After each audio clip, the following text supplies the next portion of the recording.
Hello and welcome to Money Control. As we get closer to the election verdict, we continue with our series on how to navigate markets during this very crucial period. The election is surely what the market is singularly focused on at the moment, but the important thing is that for markets, it's never one thing. There are always multiple drivers and you can't lose sight of them while framing your investment strategy, whether it is for the short term, medium term or long term. I'm Mahalakshmi and I have with me a market veteran, Devina Mehra, who needs absolutely no introduction, who's going to help us see through how we can navigate the next week, but also beyond that. Thank you so much, Devina, for joining me this morning. And such a pleasure to have you in the studio. Thanks, Mahalakshmi. Always a pleasure to speak with you. Sure. So, Devina, first off, what is your assessment of what is the market really discounting in terms of the election verdict? I think by definition, the market never discounts surprises. So, I think the base case always is that in this case that the incumbent government is coming back. So, I think that much is clear. It's only about how many seats, etc. And as I said, surprise by definition is something that the market or whoever the people at large are not expecting. So what is expected is known. So if you were to just stack the probabilities, you think probabilistically, right? So if you were to stack the probabilities and see what crystal ball gaze into Tuesday, what kind of outcomes do you think will elicit what kind of responses? That's all. First of all, of course, you don't know what is the probability of each outcome. I can't say sitting here that I know anything about what's happening in 500 odd constituencies in the country. So, but in terms of, I think we spend too much time thinking about elections and election results. And the biggest upset, at least in my memory, was 2004. Where the incumbent government of Vajpayee ji was so confident that they actually advanced the polls by 6 months. They said, like, we are sure to win. Correct. And you had that India Shining campaign and everybody was convinced, including I think the Congress people themselves, that BJP was winning. But then when the final verdict came out, I think something like 60-70% of the cabinet itself lost their seats. So it was a complete upset verdict, and of course the market crashed, and not just individual stocks, the market was circuit down, the trading was halted. But it recovered soon enough, and that the year after that was one of the best years in stock market history in India. So I think the markets have a logic of their own, economies have a logic of their own. So it may not even be that dependent on what happens politically. Sure. So, what is the, again, I know you said that we can't obviously guess what is happening in all the constituencies, but take a guess at what is there a possibility of a surprise at all? That's what there might be a small surprise element, but do you see a complete, markets completely jolted out of the comfort zone that they are in right now? So as I said, Mahalakshmi, surprise by definition is something is a surprise. So you can't factor this in. Yeah. So what you're saying in essence is that we can't formulate a strategy thinking about what could be the outcome. So what should be the strategy then? So the way I have looked at it, and the way we at First Global are looking at it, and the way our PMS portfolios, for example, are where they are currently, it is very simple. I look at it and like as a two-dimensional thing along if you look at time and if you look at market cap. So in terms of time, if you look at, I remain positive on a 1-2 year basis, and the reason for that is I've spoken about it in the past also, that you had a whole decade 2010 to 20 when the markets didn't do anything at all. The compounding was almost at the same rate as the fixed deposit. So 100 rupees invested beginning of 2010 became 230 rupees in 10 years. Contrast that with, let us say, 1980 when 100 rupees invested became 700 rupees. So that created that gap for the market to go up. And from the COVID lows, of course, we had a rally. But even so, we are not even at the trend line, let alone be very high above the trend line, which is when the possibility of a crash becomes higher. So that's one part. But our systems have been signaling for the last few months that volatility in the interim could be high. So we were actually hedged in March also. Those hedges expired, and of course they were not used because there was volatility, but there wasn't like didn't sustain. But after that we have again put on hedges because our system still showed that there may be volatility. So, this is the strategy we have done. We are fully invested, we are not in cash, but we are hedged. So, if in case there is a big crash, then our losses or the losses of our PMS investors will be limited. So, that is the strategy we go for, because the way we manage money, we are very clear that risk management first. So, rather than maximize returns per se, we always look at that you first minimize the risk, and within that constraint how much returns can you get, and ultimately you end up making the returns also. So, that's one part. So, this was a time dimension, that when we are positive in the medium term and there may be short term volatility, the sensible thing is to hedge, because the market can also go up as it has been going up of late. And in that case, if you were sitting in cash, you would have missed out on the up move, and you can't afford to miss out on up moves either, because that's the risk of not being invested. We all understand the risk of losses when you're invested, but there's a risk to not being invested. That's one dimension. The other part is that if you look at the market cap categories, so of course, now SEBI is defining those a little differently as top 100 stocks and 250 and so on. But I mean, we look at it from a risk management perspective. So, for us, the thing is that we don't want to be too exposed to stocks below 5,000 crore market cap. We don't even invest at all at anything below 1,000 crore, but below 5,000 also, whereas normally we would be around 15%. We've gone even as high as 20% at times. Right now, we are at only 6-7. So, in the short term, again, it has hurt us because you can see the momentum, but again, we are not there without minimizing the risk. So, that's the frothy part of the market is where I would be careful. So, that includes the very small companies, also some of these IPOs and things like that, because many investors who are new in the market may or may not know this, but the small cap index fell nearly 80% in 2008-9. It came back to that level after 8 years, and that's also theoretical because the stocks had completely changed by then. Right. And there was again a mad bull run for 1.5 years, and then 2018-19 again there was a 2/3 fall. So, a lot of people who say that I have compounded 50-60% in the last 2 years or 3 years, if you take a longer term time frame, you will find the picture looks very different. So, I mean, just since many people don't remember the school arithmetic, if something falls 80%, then it goes up 50% for 3 years in a row, you are still down about a third. So, that is something you have to remember. So, always manage risk first. Investing is a loser's game. This is something I repeat often, but it is so true that you win only if you don't lose. Absolutely. So, this is also for the benefit of our readers. This is also something that Devina has articulated in a column on moneycontrol.com, which you can definitely go and go through, and you should be reading it more than once so that you internalize what she's trying to say. So, two questions based on what you said, Devina. One is how to use hedge, like for an event like this, would you say that, go for deep out of the money put options or something like that? And secondly, since you're saying that the risk right now is in lower market cap stocks, how do you hedge that? Because you don't have a near perfect hedge if you are to take Nifty 50 as the most liquid option. Does that doesn't really do the job for you, or does it in the short term?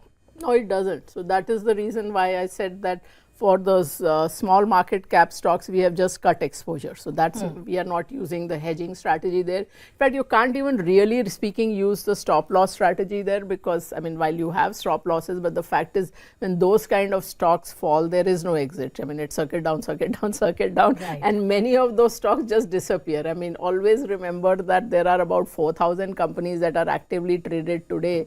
The number of companies that have been listed over time is many times more. So, many more companies have gone out of business, or at least out of the listed space, than what exists today. So, that's the risk. So, you are right that you cannot hedge those kind of stocks because the only liquid option available is on the Nifty. So, and that's also even for, let's say, our portfolios, it may not be a perfect hedge, meaning you may not go down exactly in sync with the Nifty, but that's the only thing which is available. So, yes, we have bought put options on the Nifty, and at the time we bought it, the volatility index, which determines the price of the put options, was exceptionally low, and we were debating why it is so low, because normally it's not so low going into elections, but this is last month in April. And but we said, whatever reason, since it is low, let's lock it in. And after that, of course, the volatility index has gone up, the options have become more expensive, but we had done the trade before that. Right. So, another question on small caps. It's very clear, like you also articulated, that in 2008, or every time small caps fall sharply, and usually it's driven by an event, right? Like it could be a big crash coming because of a global financial crisis or something else. We don't know what that event could be now.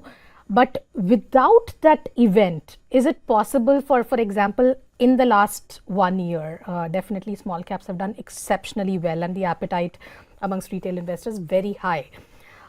Without an event, is it still possible that a large pocket of small caps can fall significantly, like a 70-80% from here on? Do you see that kind of froth in individual stocks that could derail those stories, or is that contingent on a big fall that will then precipitate fall in individual stocks? 70-80% is a bit extreme. So, yes, for that kind of thing, you probably need a big external event. But I mean, significant falls, yes, they can happen, and the event might even be finding out that there was some scam in two small caps, just as that NBFC problem arose once that ILFS was the first dominant to fall. So, then after that problems came out in several other stocks. So, that can happen, and as I said, small cap, it can be that you find that there was something which was a scam or something not right in some IPO, in some small caps, and then it will become that not just one, maybe there are 5, and then just the sentiment changes. So, it may not be 80%, but that you can have a significant fall, because when the index fell 80%, of course, there were stocks which fell 90 also.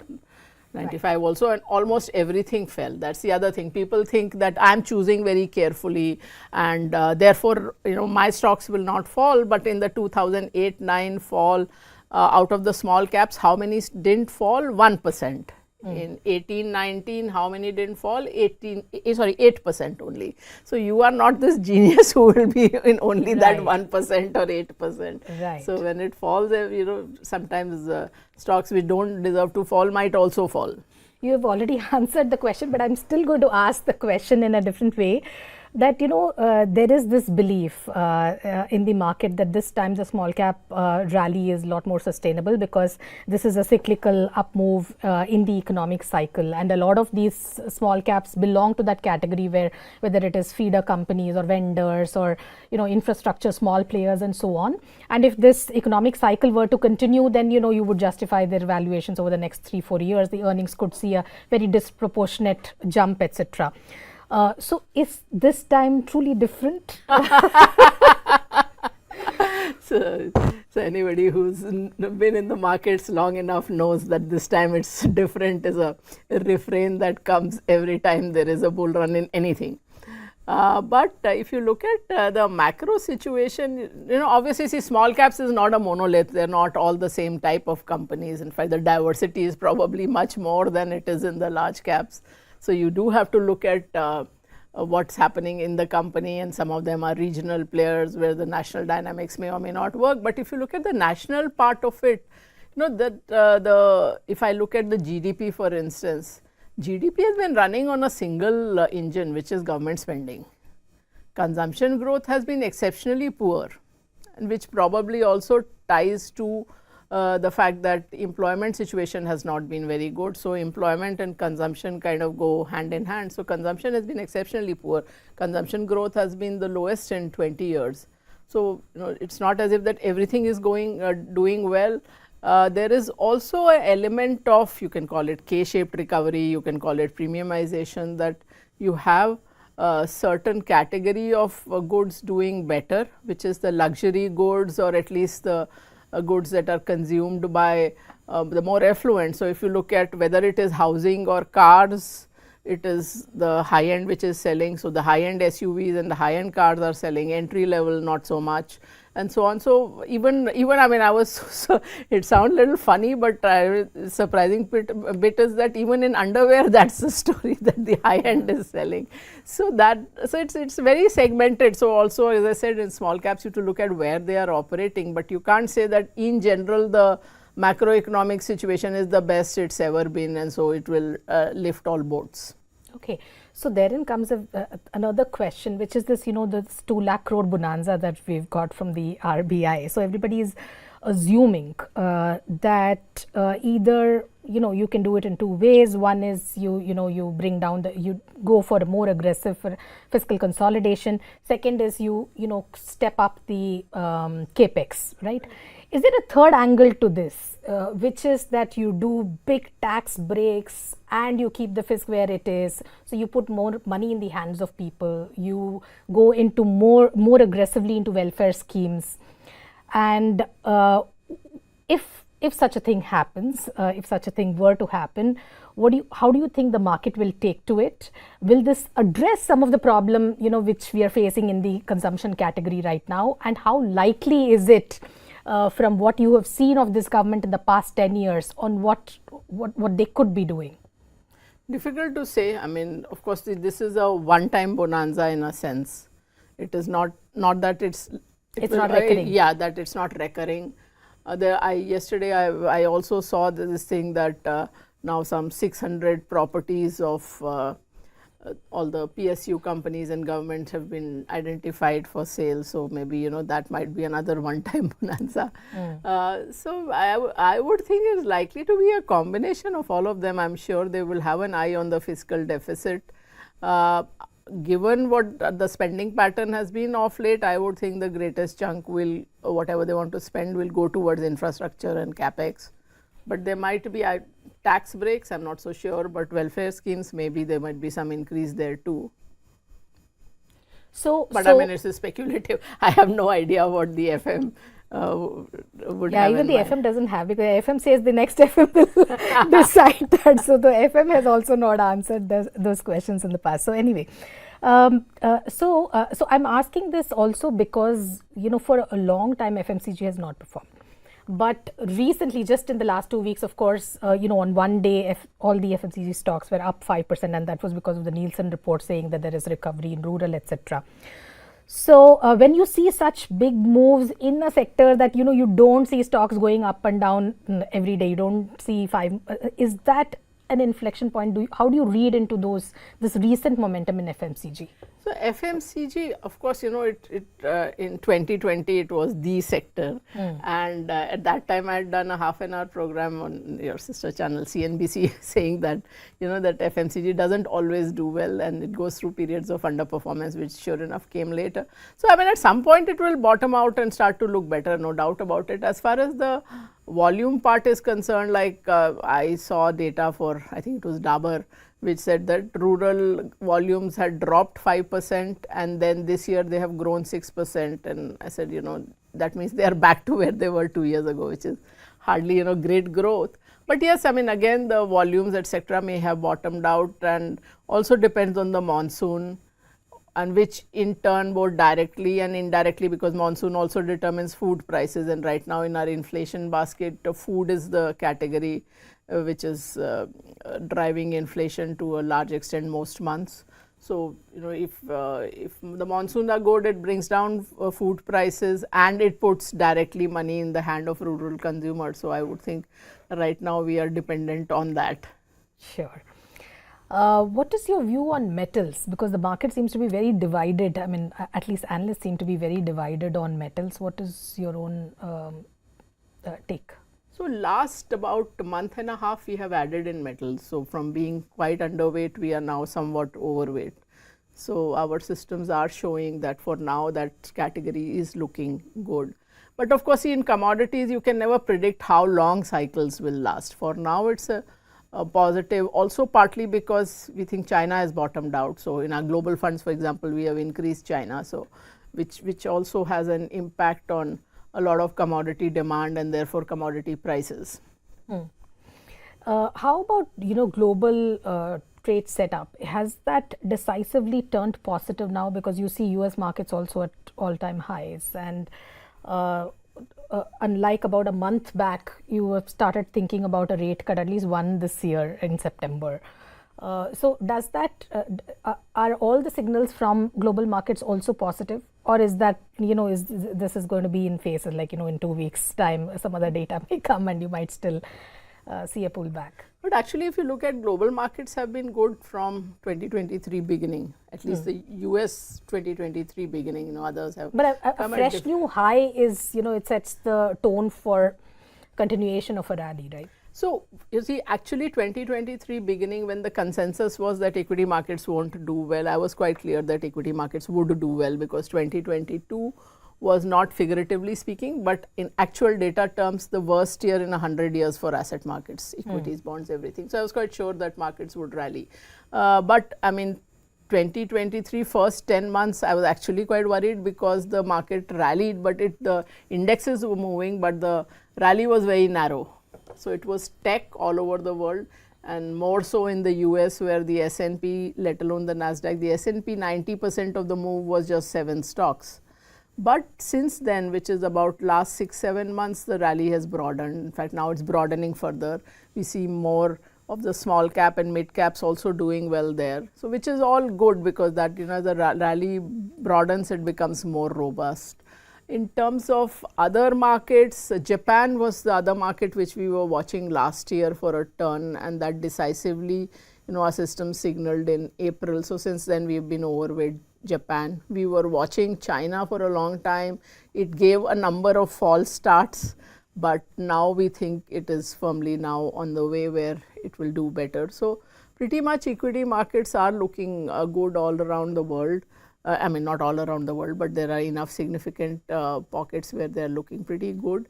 In terms of, the Fed, I mean, that's also, it's a bit of a yo-yo, because when the year started, the majority trade was that the rate cuts would start in March. Yeah. So which I was never of the camp. And it was 6, and then it was 4, and then it went to 0. Yeah, at 2023 beginning, it was that the rate cuts would start by end of 2023. So I was never in that camp, either beginning of 23 or 24, because again, you look at historical data, once the inflation goes that high, it does not come down in a matter of months or quarters. It takes years.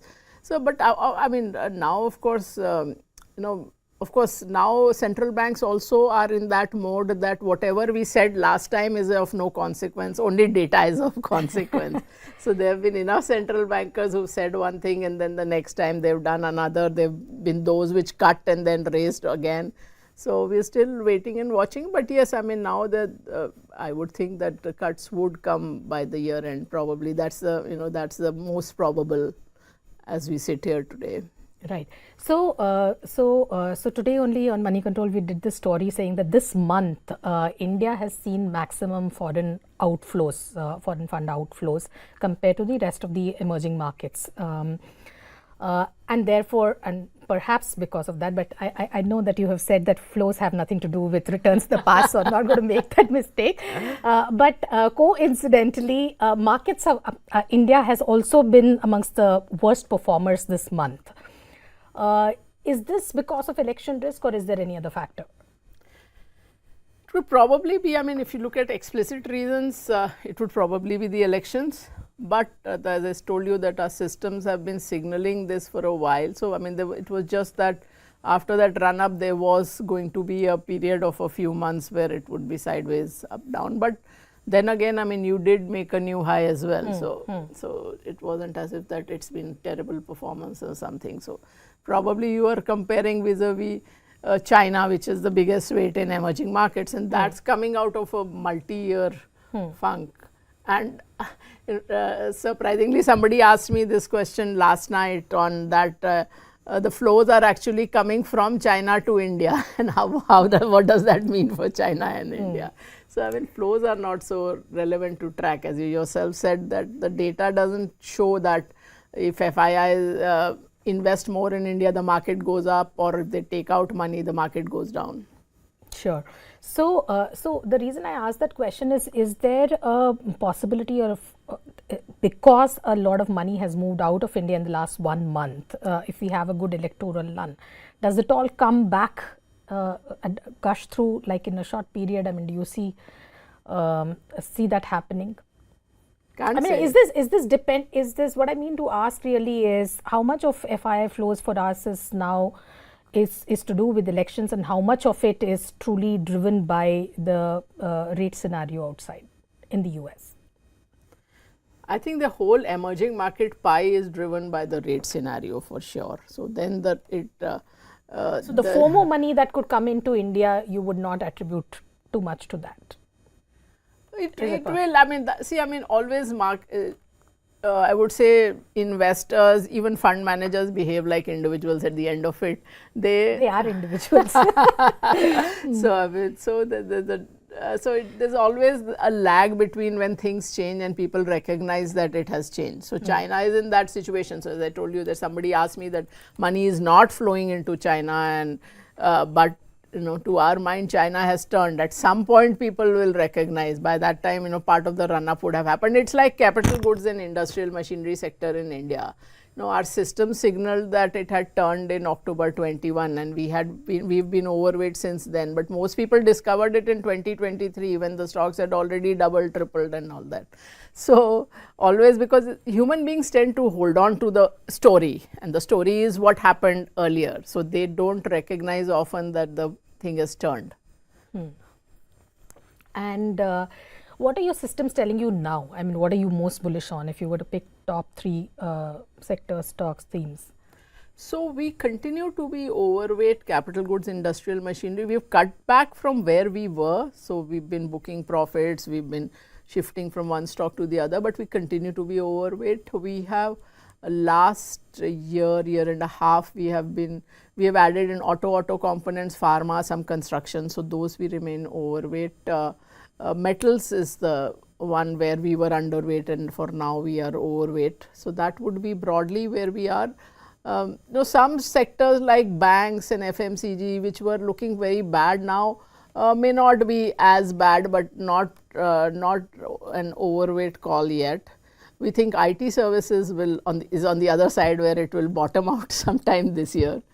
Capital goods might well top out within the next few quarters. Is it a buy for you now? Is IT services I mean, we hold it, but we are not overweight. Okay. We are not yet gone into and the banks?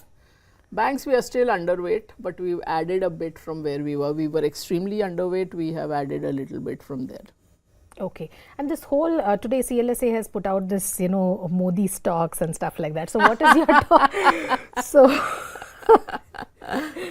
So what's your take? So this Modi pack after Modi will continue to do well? I don't even know what they have talked about. So there is a bunch of, all the momentum stocks from, defense to power to capital goods to PSU banks and all of that. Yeah, so see, among the banks, we still prefer PSU banks. And see, PSUs, otherwise people ask me PSU, I say that's such a broad category. I mean, how do you, there's, defense, there's power, there's banks, there's oil companies, they all have different dynamics. So we do have some PSUs, particularly within the banks. As I said, we are overweight PSU banks, but we are not making that kind of call that everything here looks good and so on, or bad for that matter. Fair enough. One out of syllabus question which I can't resist but ask is, have you been tracking NVIDIA? Yes, NVIDIA has been one of our overweights for a long time. And last year when I said that should we all sell everything and put in NVIDIA? Would you recommend that? No.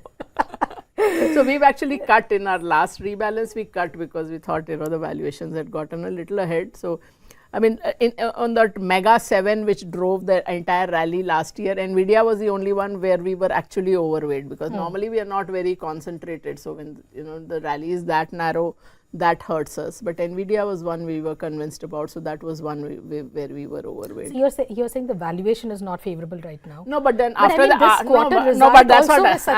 what I was about to say, because this was before the last quarter results, and they have blown out the lights in the this quarter results also. So I mean, the premise is good. It's a good stock, but obviously you should never go all out on anything. But you're bullish. Overall, you're bullish. Yes, overall we like it. And any of the how about the rest of the pack? Microsoft, Google. Do you like those stocks now? Yeah, Microsoft, Google, yes, but not everything. They all look so cheap compared to Indian stocks, and they are but tech and AI is a big buzzword. But then not all the 7. So we are not. We don't particularly like, for example, Amazon, Apple, Tesla, but we do like Microsoft, Google, and so on. So I'm saying essentially because of this AI. Unlike last year when all these stocks looked good, now you have to differentiate a bit as to what looks good and what doesn't. So your top 3 will be Nvidia, Google, and Microsoft. Probably, I think so. Okay. On that note, thank you so much, Devina. Such a pleasure talking to you always. Lovely, Mahalakshmi. Thank you.